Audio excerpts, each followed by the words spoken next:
Un empresario negro fue detenido y despojado de una donación médica por policías que pensaron que podían salirse con la suya.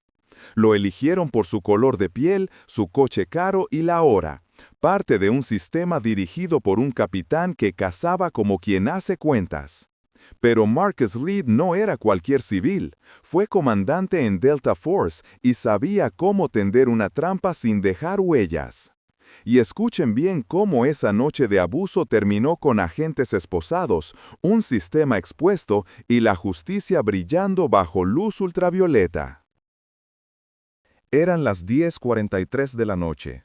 Marcus Reed conducía sin prisa por la I-285, cruzando el sur de Atlanta. Acababa de cerrar un acuerdo con el Departamento de Oncología de un hospital local, un contrato que permitiría transportar muestras críticas en condiciones controladas, reducir tiempos de diagnóstico y, en última instancia, salvar vidas. Vestía como siempre, sobrio, profesional. Traje gris oscuro sin brillo, camisa blanca sin arrugas, reloj sencillo de acero. En el asiento del copiloto, una carpeta con documentos firmados. En la guantera, un sobre con $20,000 en efectivo, una donación personal para una fundación médica que él mismo financiaba en memoria de su madre. Todo planeado, todo legal. El silencio del habitáculo se rompió con un súbito destello azul reflejado en los retrovisores. Una patrulla se acercaba rápido, demasiado rápido. Marcos encendió las luces internas y bajó la ventanilla, ya habituado a este tipo de situaciones.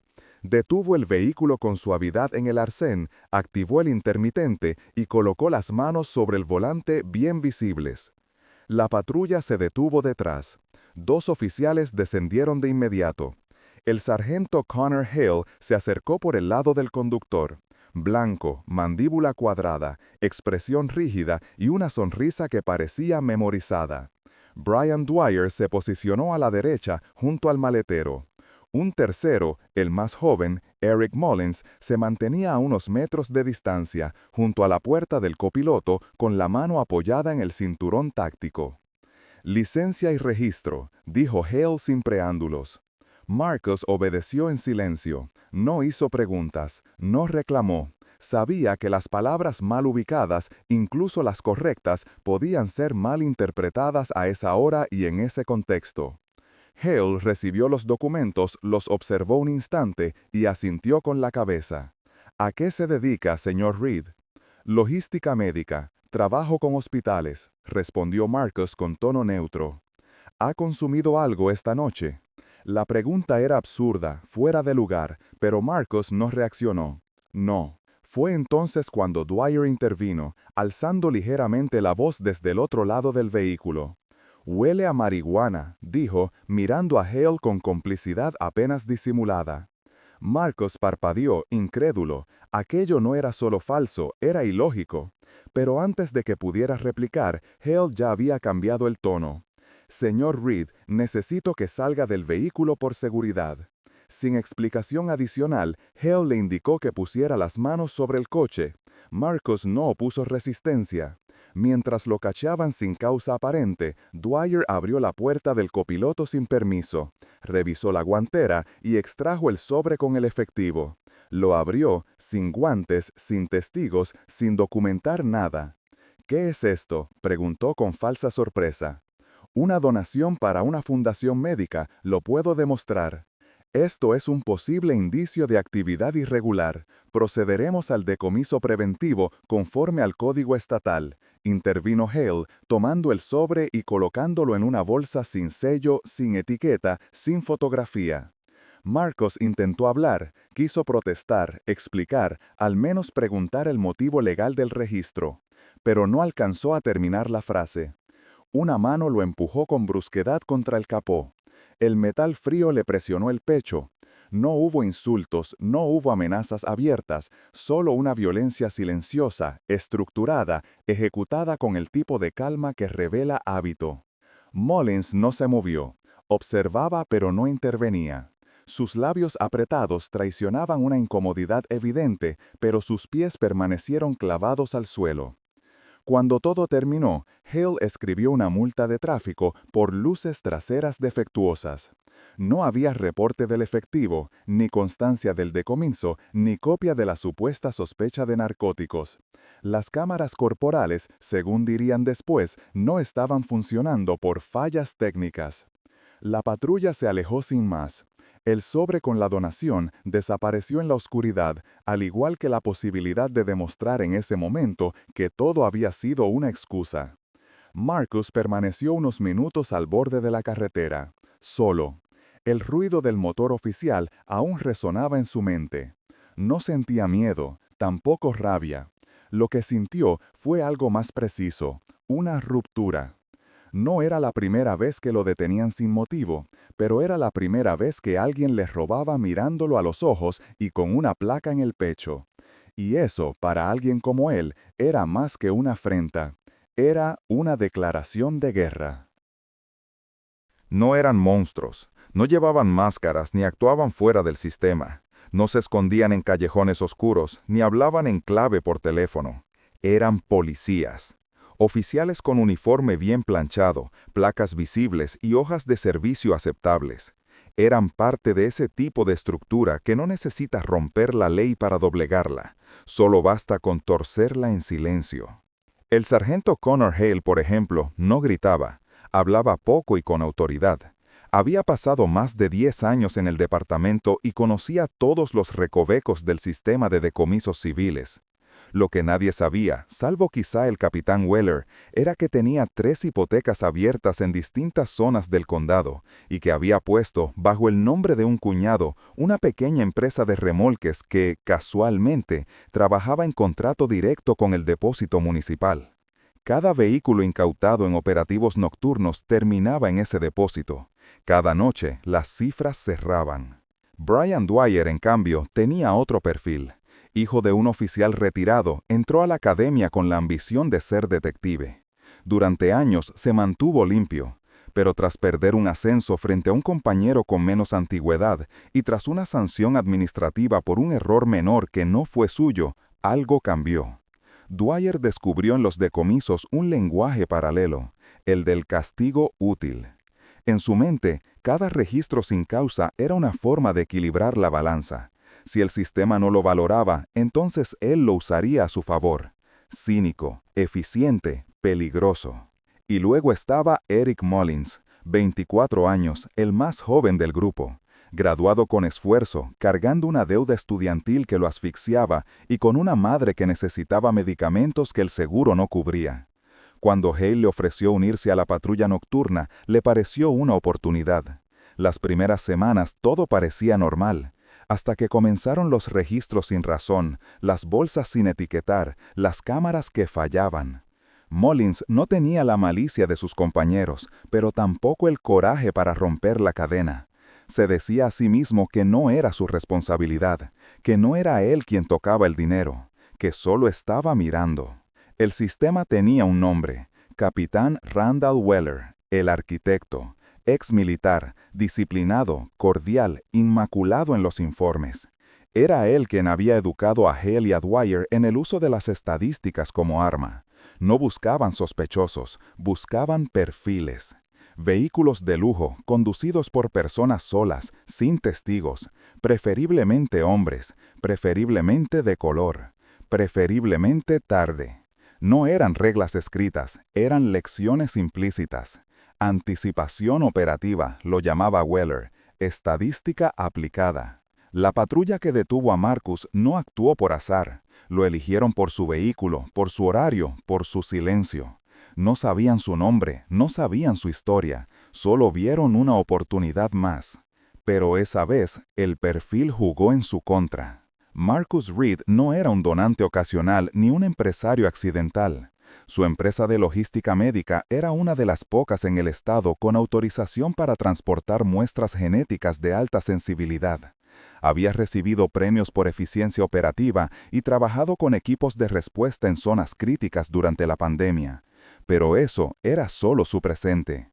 En su pasado, Reed había servido 16 años como operador de alto rango en Delta Force, una de las unidades más exigentes y especializadas del ejército estadounidense. No lo mencionaba, nunca lo usaba como carta de presentación, pero lo llevaba consigo, en la postura, en el silencio, en la forma de mirar. Sabía analizar patrones, detectar mentiras, percibir amenazas sin necesidad de gritos. Había sobrevivido a operaciones donde cada segundo contaba. Y si bien la guerra ya no estaba en el campo, había aprendido que ciertos conflictos solo cambian de uniforme. La noche del decomiso, cuando la patrulla se fue y la carretera volvió a quedarse en silencio, Marcus no reaccionó con rabia impulsiva. Regresó a su oficina, se sentó frente al ventanal que daba a la ciudad. Las luces de Atlanta titilaban como puntos estratégicos en un mapa mental. Tomó un bolígrafo y empezó a escribir, no por desahogo emocional, sino por costumbre. Todo plan empieza con un trazo. Lo que le habían quitado no era solo dinero, era algo mucho más profundo, la confianza en un sistema que se suponía debía proteger. El sobre con los $20,000 estaba destinado a una clínica que trabajaba con niños inmunodeprimidos. Para Reed, eso no era un dato financiero, era personal. Cada decisión suya tenía peso, nombre y consecuencias. Y ahora, esa cadena había sido rota por hombres que usan el sistema como disfraz. Lo entendió sin dramatismo. Lo que enfrentaba no era un error, era una estructura, una manada bien organizada. Y si algo había aprendido en las misiones más oscuras, era esto. Para derrotar a los lobos, primero hay que conocer su razón, luego actuar sin dudar. La denuncia fue presentada al día siguiente. Marcus entregó los documentos en mano en la oficina correspondiente del Departamento de Asuntos Internos. Nombre, hora, número de patrulla, descripción exacta del incidente, todo impecable. Exigió constancia por escrito del expediente abierto y recibió un número. Lo anotó, lo memorizó. 3 días después, cuando fue a consultar el estado del caso, el sistema no arrojaba resultados. «El número ingresado no existe», dijo la funcionaria con tono mecánico. «Fue registrado el lunes», insistió Marcus.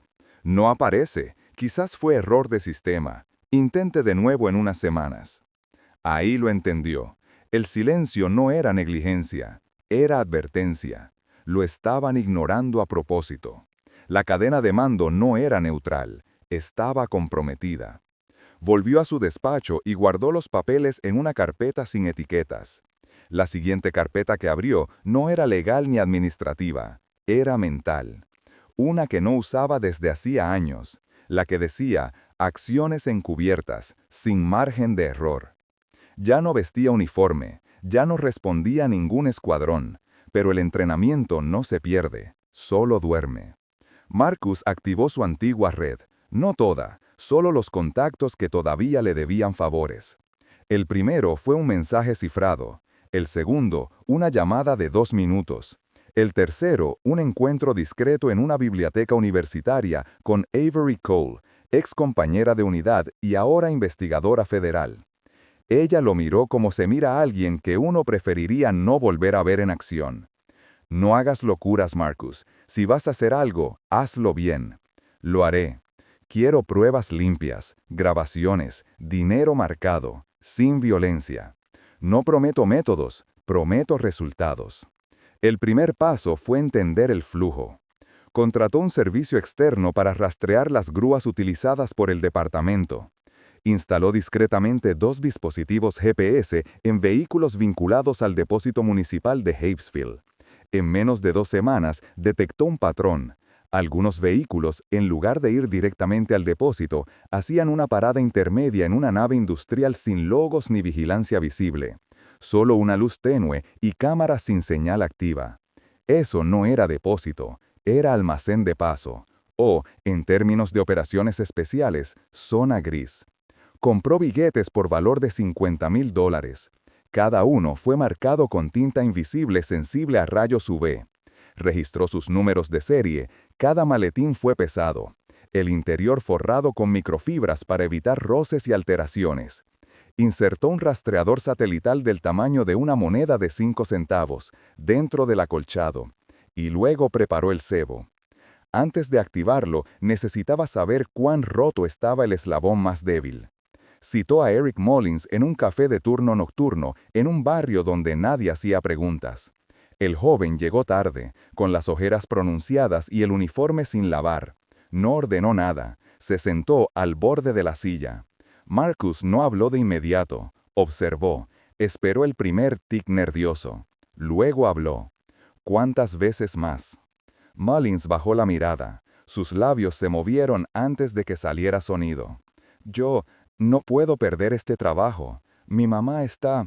No te estoy juzgando, interrumpió Marcus. Solo te aviso, la línea para salir siempre existe, pero hay que verla antes de que se cierre. Le dejó una tarjeta, sin logo, solo un número, y se fue sin decir adiós.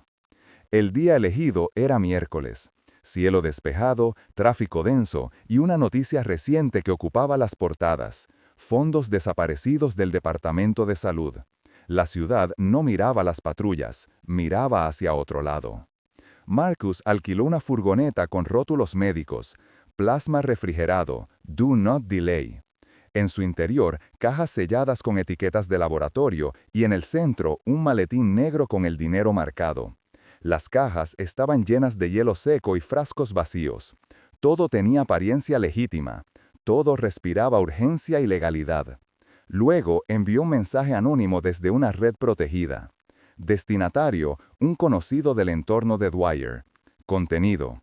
El empresario Reed va a mover efectivo no declarado esta noche. Información verificada. Pago político. Lo hace pasar como insumo médico. Mensaje breve, sin firma, sin rastro. El anzuelo estaba echado. Ahora solo quedaba esperar que los lobos olieran el rastro. Marcus sabía que vendrían, sabía que no podrían resistirse, y lo más importante, sabía exactamente qué haría cuando llegaran. La furgoneta blanca giró en la esquina de Mechanic Street, una calle industrial sin señal de cámaras de tránsito, sin testigos, sin luz pública en los últimos 3 postes, el lugar perfecto para una intervención fuera del radar.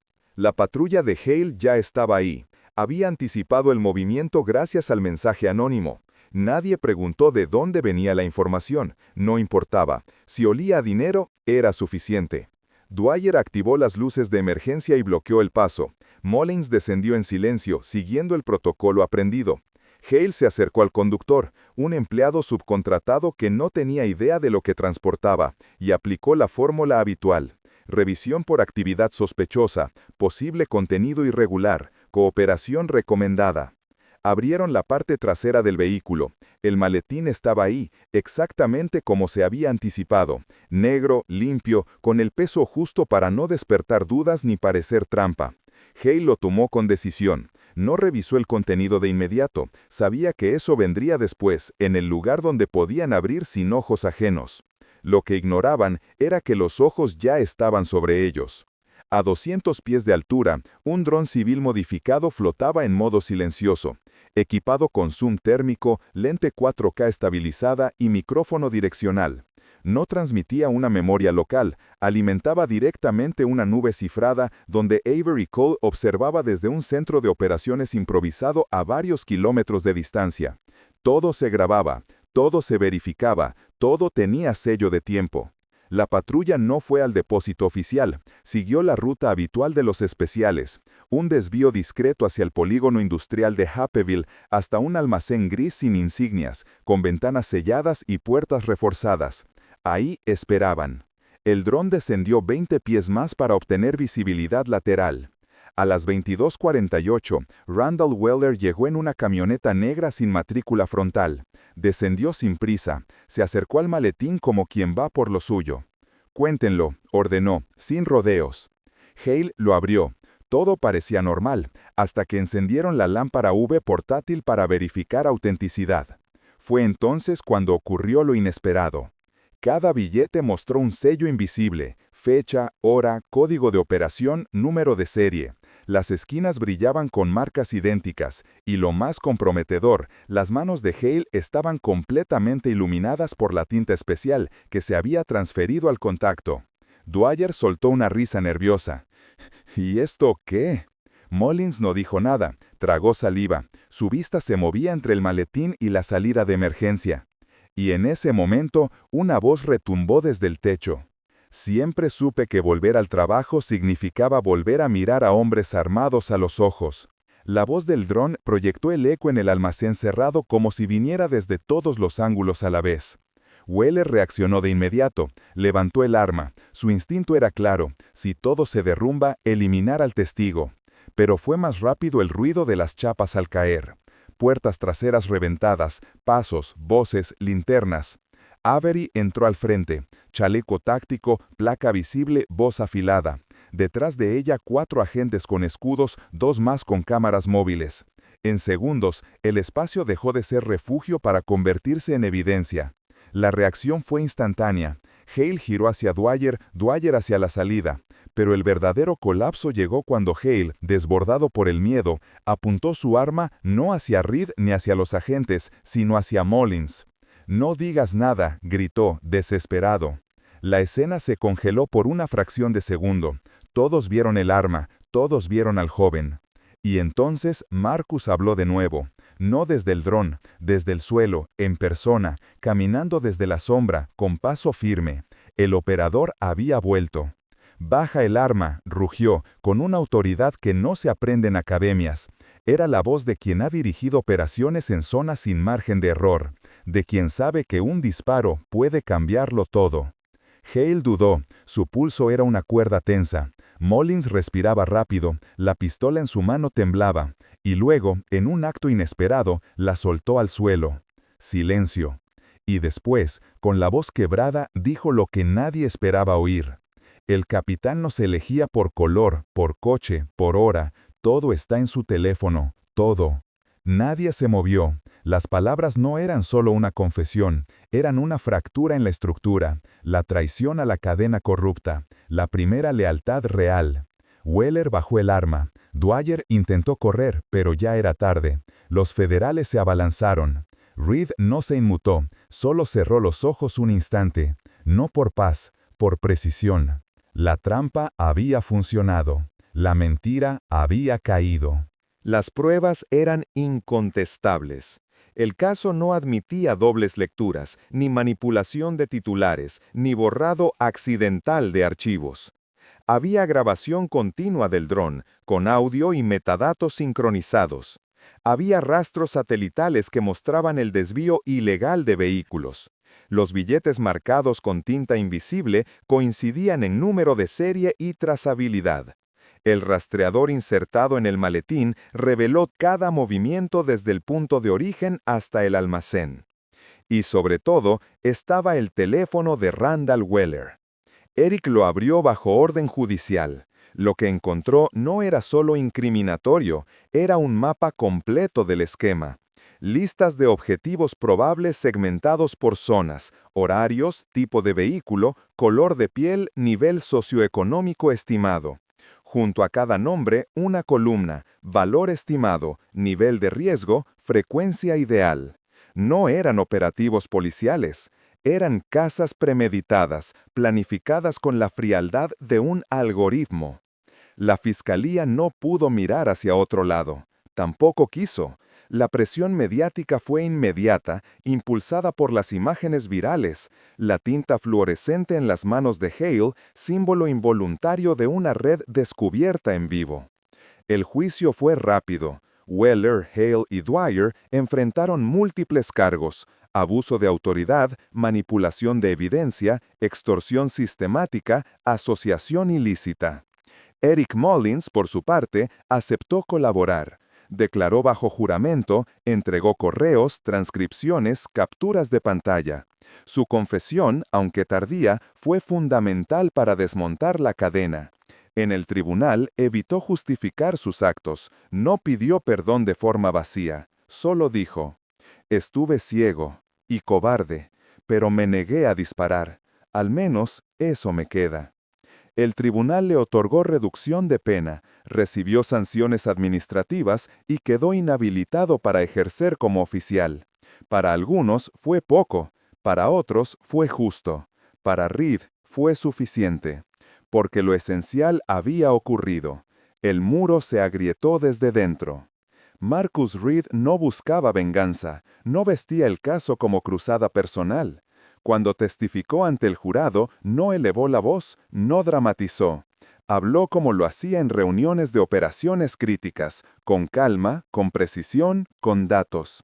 Explicó cómo la extorsión no era solo un daño individual, era un veneno silencioso que drenaba recursos de emprendedores, arruinaba proyectos y, en su caso, asfixiaba una red de donaciones médicas que dependía de entregas rápidas y sin obstáculos. Cuando te arrebatan el derecho a circular libremente, te quitan algo más que tiempo o dinero. Te despojan de tu autonomía, de tu voz, de tu papel en la comunidad.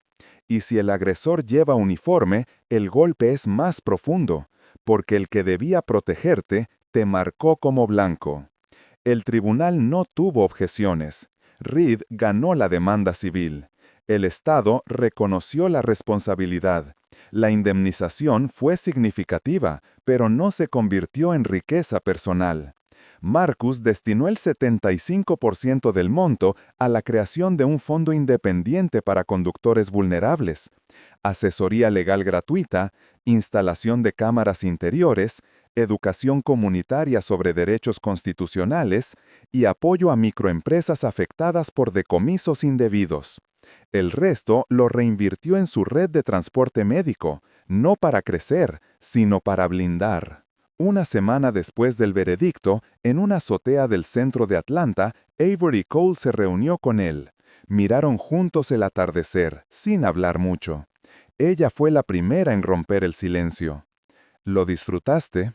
Marcus no giró la cabeza, solo sostuvo la mirada en el horizonte. No disfruto la confrontación, dijo después de una pausa. Disfruto cuando un sistema roto queda en evidencia, cuando ya no puede fingir que funciona. Ella asintió, no preguntó más. Sabía que había cosas que no se dicen, solo se viven. Los medios cubrieron el caso con intensidad, pero lo que más impactó no fue el juicio, fue la imagen que dio la vuelta al país. Las manos de Gale bajo luz UV cubiertas por la tinta invisible del dinero robado. Ese símbolo, una marca que no se veía a simple vista al iluminarse, se convirtió en metáfora pública. Activistas la usaron en carteles, abogados en seminarios, docentes en clases de civismo. Porque esa era la moraleja que la ciudad no podía ignorar. Algunos lobos se disfrazan de pastores, y a veces el hombre que parece presa, un empresario negro solo en su coche, con un sobre y un reloj sencillo, es, en realidad, quien mejor conoce el terreno de caza. La justicia no devolvió la noche robada, pero devolvió algo más valioso, la certeza de que el miedo cambió de bando.